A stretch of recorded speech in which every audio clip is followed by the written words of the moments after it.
मर जाने के बाद उच्च कोटि का प्रेत बनने के पश्चात भी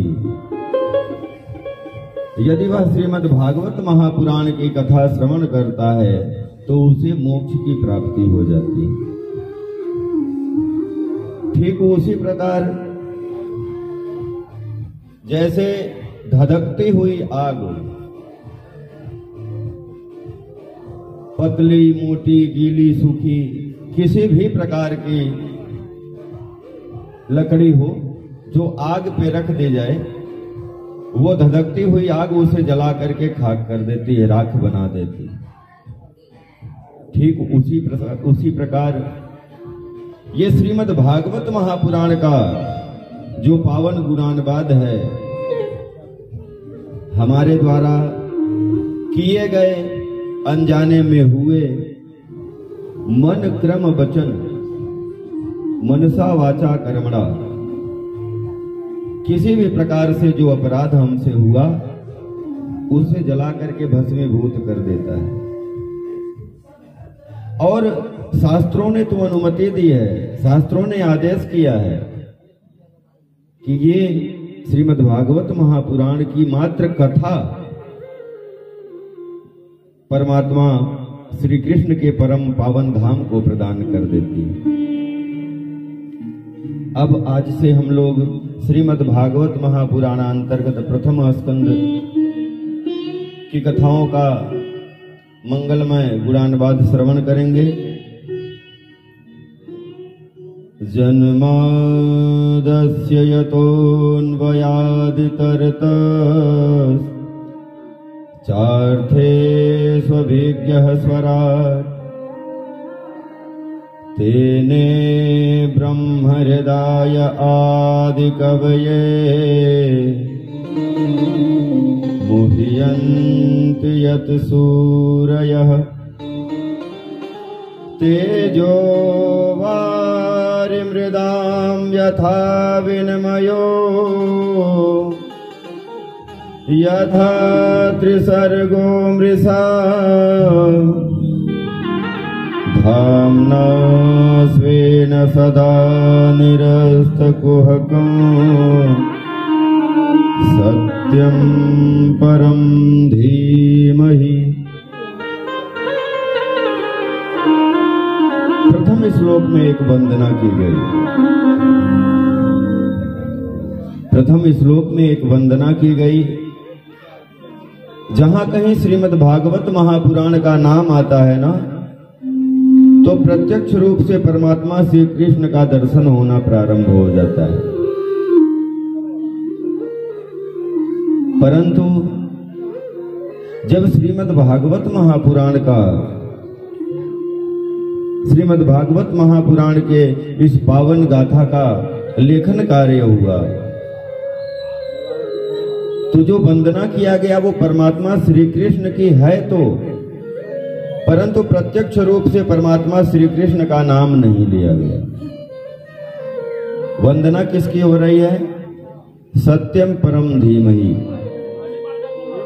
और सत्य क्या है? जब परमात्मा भगवती देवकी के गर्भ में हैं, तो देवता लोग स्तुति करने आए और सत्य सत्य नाम से संबोधित करके दिव्य स्तुति कर रहे हैं। वंदना तो परमात्मा श्री कृष्ण की ही हो रही है, परंतु परमात्मा श्री कृष्ण का नाम उच्चरित यहां पर नहीं हुआ और कहा सत्यम परम धीमहि। उस सत्य को मैं नमस्कार करता हूं, प्रणाम करता हूं, जो अनादि है, अजन्मा है, जो आनंद प्रदाता है, जो परमानंद प्रदाता है। ऐसे सत्य की हम वंदना कर रहे हैं। अब कहा वो जन्म लेते ही जो वहां से भग लिए। जन्म कहाँ हुआ? मामा कंस के कारागार में। जन्म तो लिया मथुरा, लेकिन जन्म लेते ही वहां से गायब हो गए। और ये कार्य कुशलता देखिए, यह कौशल देखिए कि जहां जन्म हुआ कारागार में हजारों सैनिकों की निगरानी में, परंतु जब वहां से परमात्मा निकले हैं तो किसी को नहीं पता कि कौन जन्म लिया, कहां गया।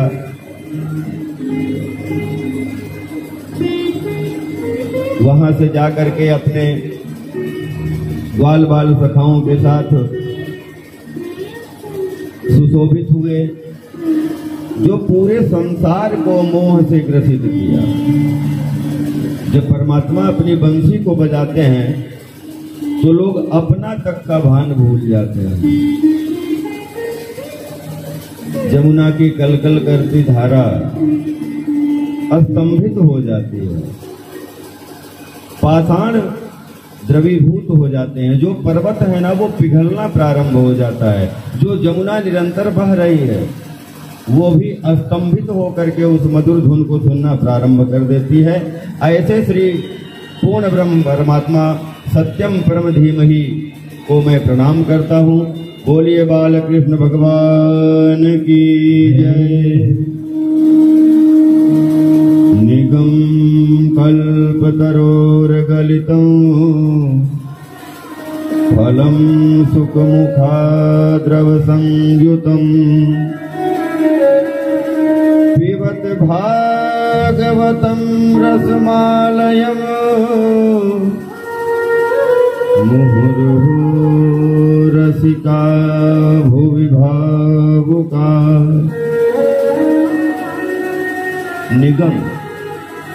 निगम कल्प तरोर गलितम।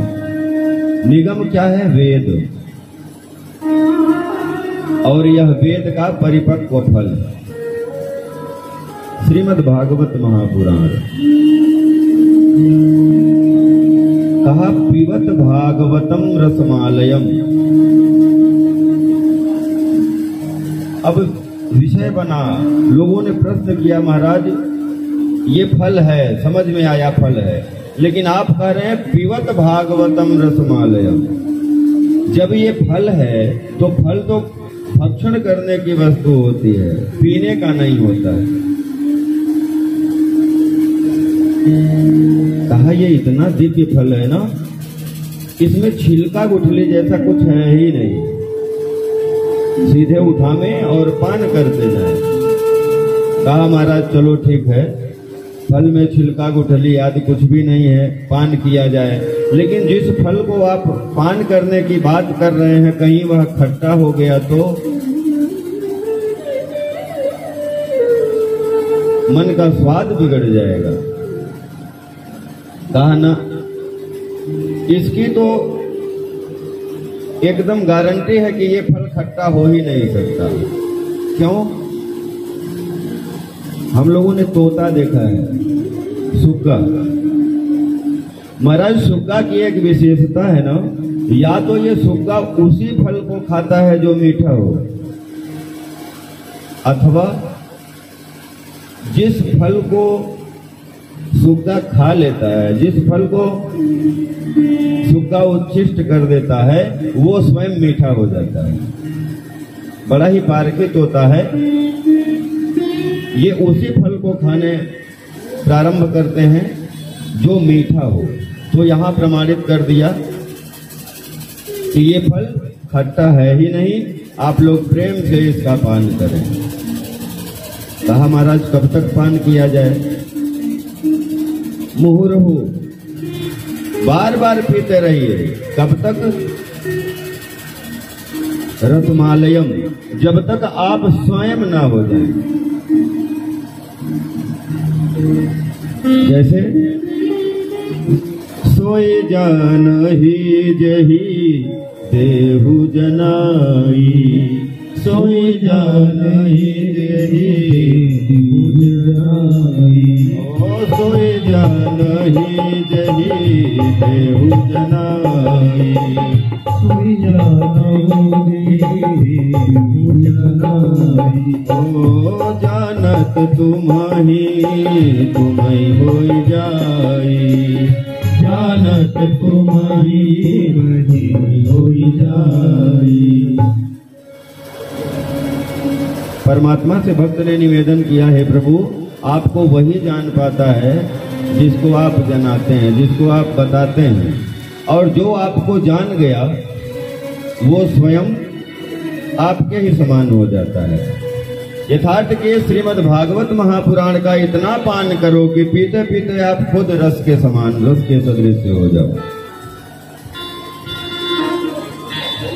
कहा महाराज चलो ठीक है, वो भी मान लिया, इसको पीते जाएं, खट्टा भी नहीं है, मीठा है, छिलका गुठली भी नहीं है। लेकिन एक बात बताइए, जब आप कह रहे हैं कि ये एक वृक्ष का फल है और वृक्ष का फल पूर्ण रूप से पक करके धरातल पर आया है, तो महाराज उतने ऊपर से गिरा होगा तो फूट तो गया होगा, और जो भूमि पे गिर के फूट जाए वो फल खाने पीने योग्य कहाँ होगा? कहा नहीं महाराज, ये फल सीधे वृक्ष से टपक करके नीचे नहीं आया। सर्वप्रथम श्रीमन नारायण भगवान ने इसे प्रदान किया चतुर्थ श्लोकी भागवत के माध्यम से ब्रह्मा जी को। यथार्थ कि नारायण रूपी वृक्ष से टपका और ब्रह्मा रूपी वृक्ष पर आकर के अटक गया। नारायण रूपी वृक्ष से टपक करके, नारायण रूपी वृक्ष से टपक करके ब्रह्मा रूपी डाली पर आकर के अटका, और जब पुनः ब्रह्मा रूपी डाली से टपका तो नारद रूपी डाली पर आकर के अटक गया। उधर से नारद जी के पास टपका तो व्यास जी के पास आकर के अटका, और व्यास जी के पास से जब टपका तो श्री सुखदेव जी महाराज के पास आकर के अटका। सुखदेव जी महाराज के माध्यम से, परीक्षित के माध्यम से, सूत आदि 88,000 संत महात्माओं को यह धीरे धीरे प्राप्त हुआ। यथार्थ की सीधा है कि यह वृक्ष से गिर करके फूटा नहीं है। शिष्य प्रशिष्य शाखा के द्वारा एक वृक्ष से गिरा, शाखाओं से होते हुए, पत्तों से होते हुए ये धीरे धीरे धरातल पर आया है। पूर्ण रूप से यह शुद्ध एवं पवित्र है। इसका पान करें, कब तक करें? जब तक हम खुद रसमालयम, रस के सदृश से न हो जाए। नैमिषे निमिषे क्षेत्रे ऋषयः शौनकादयः सत्रं स्वर्गाय लोकाय सहस्र सममासत। महाराज नैमिषारण्य में जहां पूरे भूमंडल का जिस भाग को मध्य माना जाता है,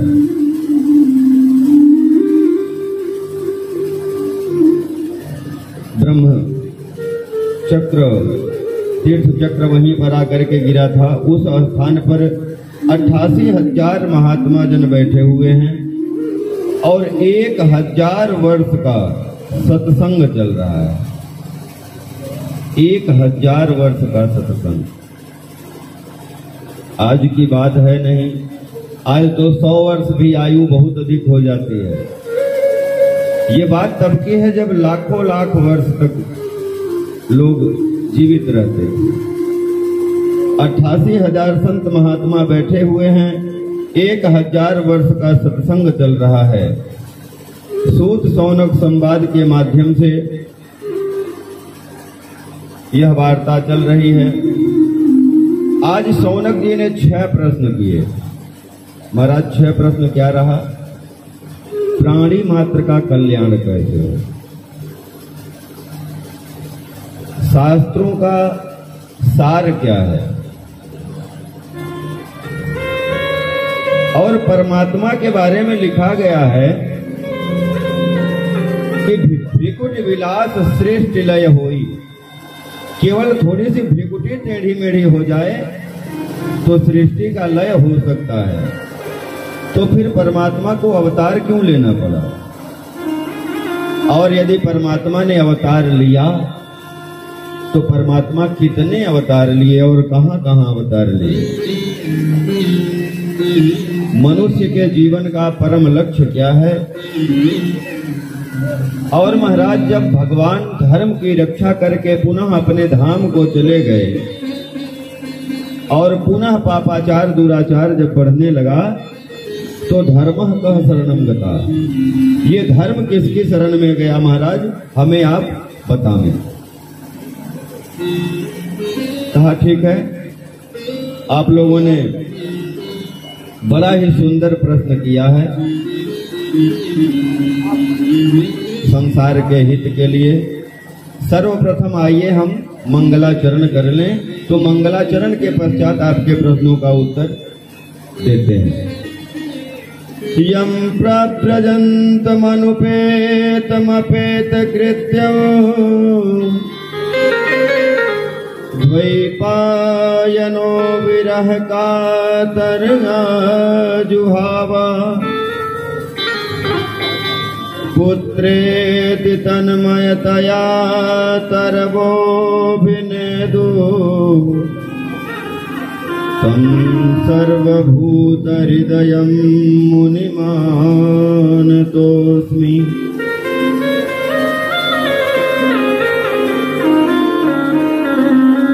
महाराज वर्णन किया, जो जन्म लेते ही प्रव्रजंत हो गए।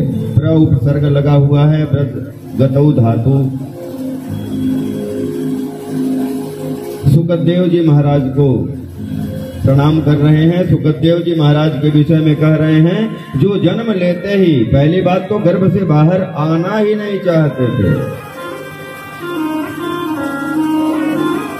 कहा महाराज इस संसार में जब तक गर्भ में बालक होता है ना, वह शुद्ध पवित्र होता है, उसके मन में कोई दोष नहीं होता है। लेकिन जैसे ही वो इस धरातल पे आता है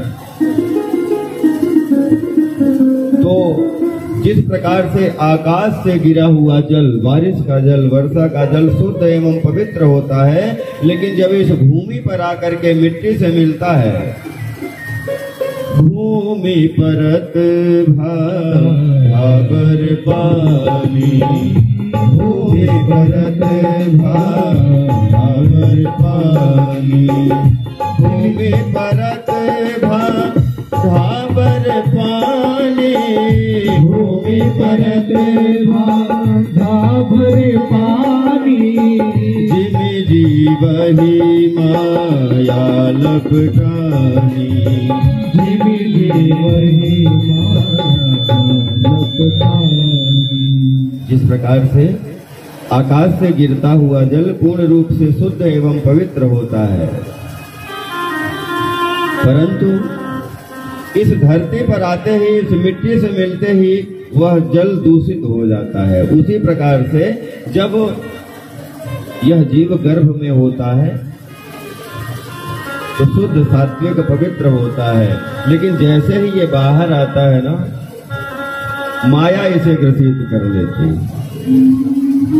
गर्भ में तो इस जीव ने निवेदन किया है कि हे प्रभु, यहाँ मुझे बहुत सारी यातनाएं भोगनी पड़ रही हैं, कृपा करके आप हमें बाहर निकालें, हम बाहर आकर के आपका भजन कीर्तन करेंगे। लेकिन जैसे ही यह जीव बाहर आता है महाराज, धरातल पर पड़ते ही, धरती पर आते ही अंदर किया हुआ, गर्भ में किया हुआ जो भी संकल्प था सब भूल गया और कहां जैसे शब्द बोल करके रोना प्रारंभ करता है। मैंने कोई वादा नहीं किया है, मैं इस धरातल पर आ गया हूं, अब अपना बनाऊंगा। और वह जीवन में बनाना ही प्रारंभ करता है। आए थे हरिभजन को औटन लगे कपाल, जिस काम के लिए आया वो नहीं किया, बनाने कुछ और लगे। हमें इस धराधाम पे इसलिए भेजा गया कि हमें मुक्ति मिल जाए, हमें ये पुनरपि जन्मम पुनरपि मरणम पुनरपि जननी जठरे शयनम, इस समस्याओं से मुक्ति मिल जाए। लेकिन हम आए, हमें बताया गया जब छोटे थे तो हमें बताया गया एक काम करो, कुछ खा पी लो, शरीर हष्ट पुष्ट रहेगी तभी काम आएगा।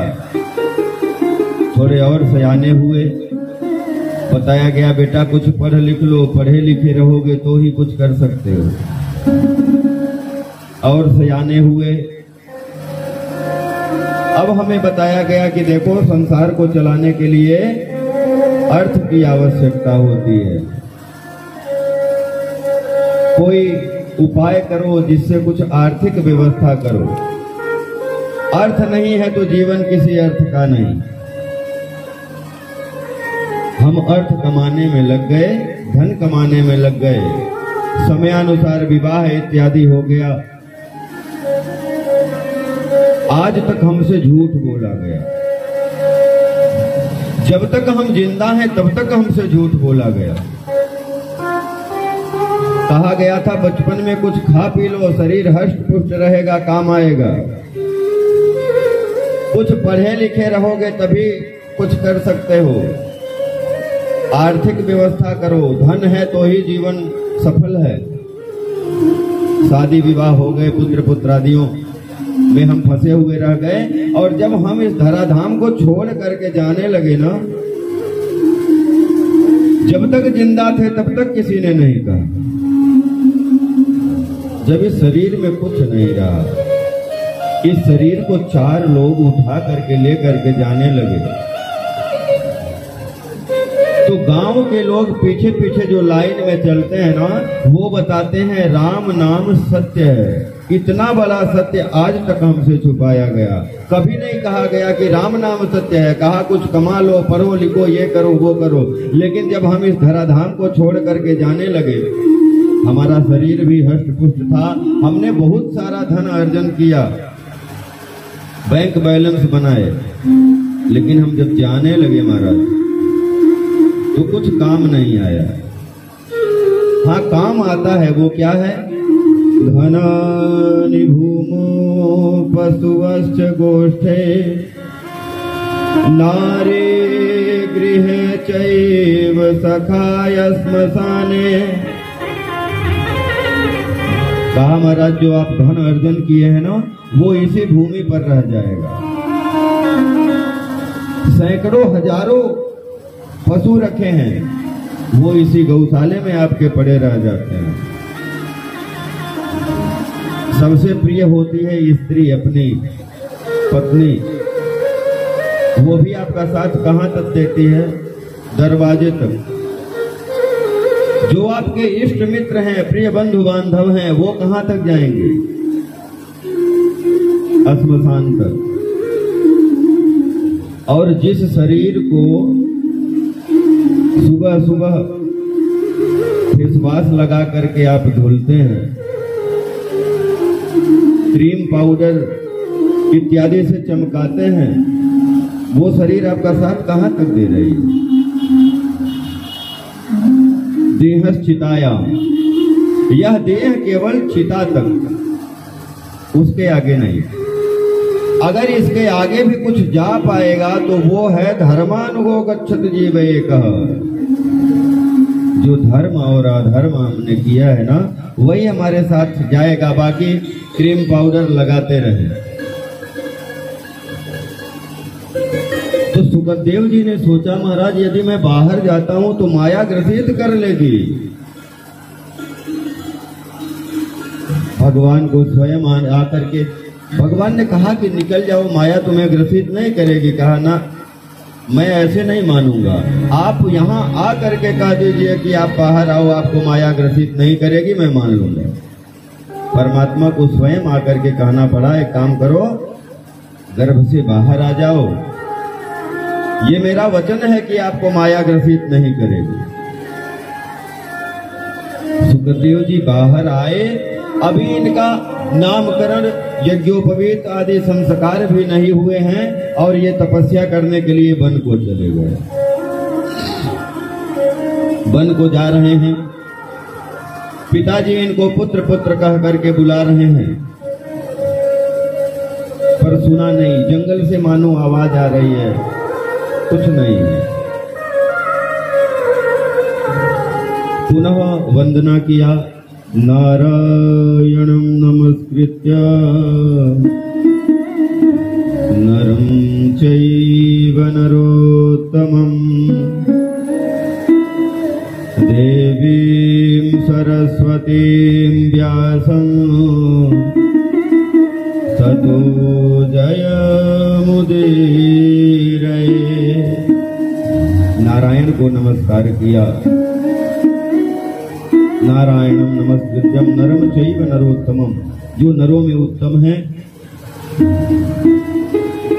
देवीं सरस्वतीं व्यासं ततो जयमुदीरये। समस्त लोगों को प्रणाम करने के बाद कहा, अब सुनो ऋषियों, आपने ये जो प्रश्न पूछा है ना, जो प्रश्न किया है, ये जगत के कल्याण के लिए आपने प्रश्न किया है। कहा जो पहला प्रश्न था आपका कि प्राणी मात्र का कल्याण कैसे हो, प्राणी मात्र का धर्म क्या है। कहा प्राणी मात्र का धर्म है परमात्मा से प्रीति, परमात्मा से प्रेम हो। लेकिन परमात्मा से प्रेम किस प्रकार का हो, दो विशेषण लगाए। अहेतु की अप्रतिहता। आजकल परमात्मा से प्रीति करने वाले बहुत सारे लोग ऐसे हैं जो परमात्मा के दरबार में जा करके 250 ग्राम लड्डू चढ़ाने के बाद 250 करोड़ की मन्नत मानते हैं। अब महाराज परमात्मा आपको लेकर के बैठे हैं कि आप 250 ग्राम लड्डू चढ़ाइए, वो आपको 250 करोड़ का जो है संपत्ति आपको प्रदान करें। ये क्या, ये प्रीति नहीं है, ये क्या घूस दिया जा रहा है। प्रेम उस प्रकार का होना चाहिए जिस प्रकार सूर्य की किरणों को प्राप्त करते ही ना कमल खिल जाता है। उस कमल का सूर्य से कोई स्वार्थ नहीं है। वो कमल सूर्य से कुछ पाने के लिए नहीं खिलता है, लेकिन सूर्य की किरणें निकली और कमल वो खिल गया। रात्रि में वो कुमुदनी खुल जाती है, चंद्रमा की वो किरण पा करके, चंद्रमा की वह दिव्य रोशनी पा करके। इस प्रकार से परमात्मा से प्रीति हो। अच्छा महाराज, जो भी ऐसा कहीं पे कोई वर्णन नहीं है कि आप किस देवता की उपासना करें, आपको जो अच्छे लगते हो। मर्यादा पुरुषोत्तम भगवान श्री सीताराम जी, बालकृष्ण भगवान, राधा वल्लभ भगवान, हनुमान जी महाराज, दुर्गा जी, जो भी आपको प्रिय लगते हो उनकी उपासना करें आप। परमात्मा श्री कृष्ण ने तो कहा है ना कि तुम कोई भी यज्ञ कर लो, दुनिया की समस्त यज्ञों का भोक्ता मैं हूं। तुम रुद्र महायज्ञ करते हो, नाम रखा है रुद्र महायज्ञ, परंतु उसका भोक्ता मैं ही हूं। किसी भी देवता की उपासना करें आप, जो आपको प्रिय लगे। और मीरा जी को तो इस प्रकार प्रिय लगे कि संसार की बाध्यता जो भी है, लोकलाज है, इसको त्यागना, इसको छोड़ना बड़ा कठिन होता है। परंतु मीरा जी को इस प्रकार से लगन लगी कि बिना छोड़े ही पूरा संसार छूट गया। और मीरा जी तो दीवानी होकर के गाना प्रारंभ करते हैं।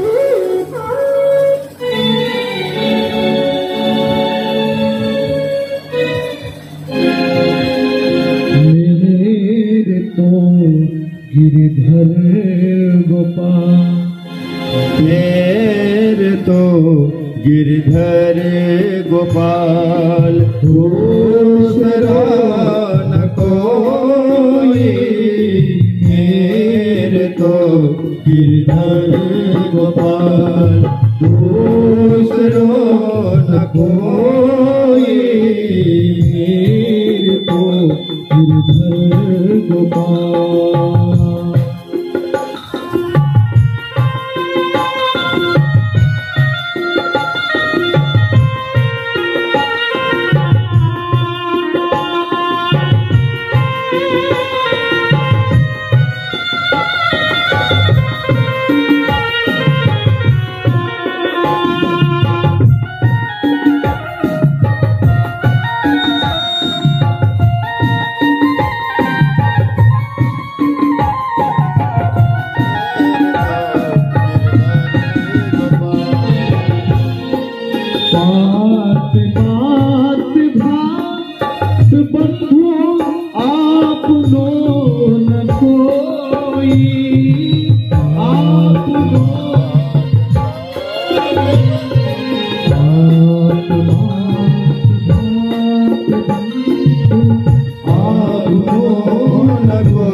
महाराज जब प्रीति लग जाए ना तो जापर जाकर सत्य सुने हूँ सो ते मिले न कति संदेह। भक्तों ने तो परमात्मा को कहां कहां से निकाल दिया। प्रहलाद जी की कथा हम लोग आगे श्रवण ही करेंगे। खंभे से प्रहलाद जी ने भगवान को निकाला।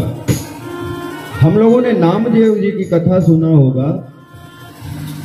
नामदेव जी महाराज अपना टिक्कर सेके और टिक्कर सेक करके कुटिया में गए घी लेने। तब तक एक स्वान देवता आ गए। एक कुत्ता आया और वो टिक्कर मुंह में दबा करके भग गया। अब भक्त की भावना देखिए महाराज। जब नामदेव जी महाराज कटोरी में घी लेकर के निकले तो देखे एक कुत्ता रोटी लेकर के टिक्कर लेकर के भाग रहा है। नामदेव जी महाराज घी की कटोरी लेकर के दौड़ पड़े उस कुत्ते के पीछे। अरे महाराज, जब आपकी कृपा से घी भी उपलब्ध है तो आप सूखी रोटी क्यों खाएंगे? रुक जाइए, आपकी रोटी में मैं जरा घी तो लगा दूं। ये भक्त की भावना। और आज हम लोग गौ पालते हैं ना, हम लोग कहते हैं कि गौ सेवा कर रहे हैं। कुछ लोग मिलते भी हैं, कहते हैं महाराज हम धर्म से लगे रहते हैं, हमारे वहां सदैव गौ सेवा होती है महाराज, लेकिन हम बहुत दुखी हैं। पहली बात तो ये कि हम कोई लोग गौ पालन करते ही नहीं। हम तो एक दूध की मशीन रखते हैं जो 30-35 लीटर दूध देती हो। और दूसरी बात, हम लोग कहते हैं गौ माता की जय हो। जिसे माता मानते हैं, जिनका पूजन होता है, होता क्या है ना, जब भोजन करने के बाद, पूरे परिवार के भोजन करने के बाद जो भी उच्चिष्ट अन्न पड़ा हुआ होता है उसको ले जाकर के गाय के उस पात्र में डाल देते हैं, खा ले। महाराज ये कौन सी गौ की सेवा है? जो भोजन आपने छोड़ दिया है उसी भोजन को ले जाकर के गाय के उस पात्र में डाल देते हो और कहते हो महाराज हमने जीवन भर गौ सेवा किया है लेकिन हमको सुख नहीं मिला। ये गौ सेवा नहीं है, ये आप एक मशीन रखे हैं घर पे, जिसको कुछ खिला देते हैं वो दूध दे रही है। भक्तों की जहां भावना जैसी हुई उस प्रकार से भगवान को वहां आना ही पड़ा। आगे अवतारों का वर्णन हुआ। सनक सनंदन सनातन सनत कुमार, वाराह, नारद, नर नारायण, कपिल दत्तात्रेय,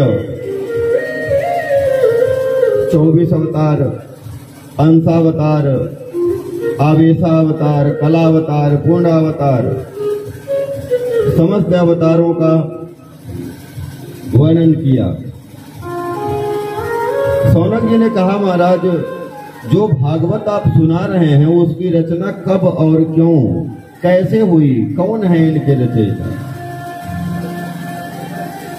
कहा महाराज वो द्वापर के अंत का समय था। महाराज व्यास जी ने 17 पुराणों की रचना की, परंतु मन में संतोष नहीं था। और व्यास जी ने देखा आगे कलिकाल आ रहा है,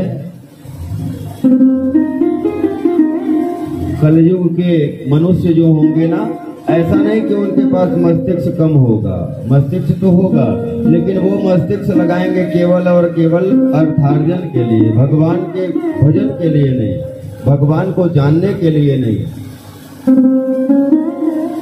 प्रायः हम लोग देख ही रहे हैं,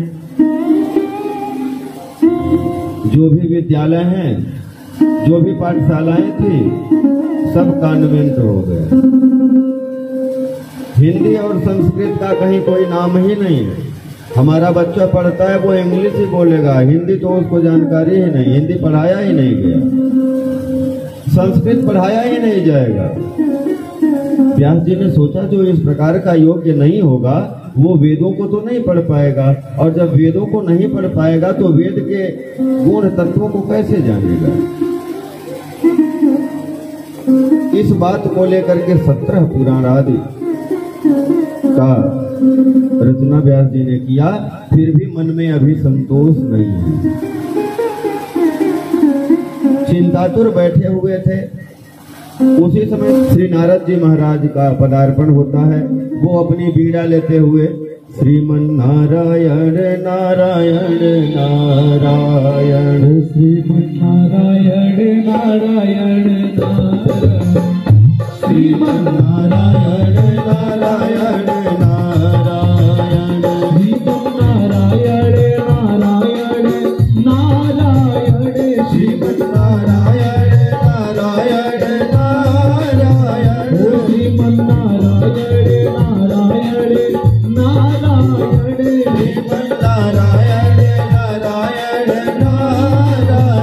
श्रीमन्नारायण नारायण नारायण श्रीमन्नारायण नारायण नारायण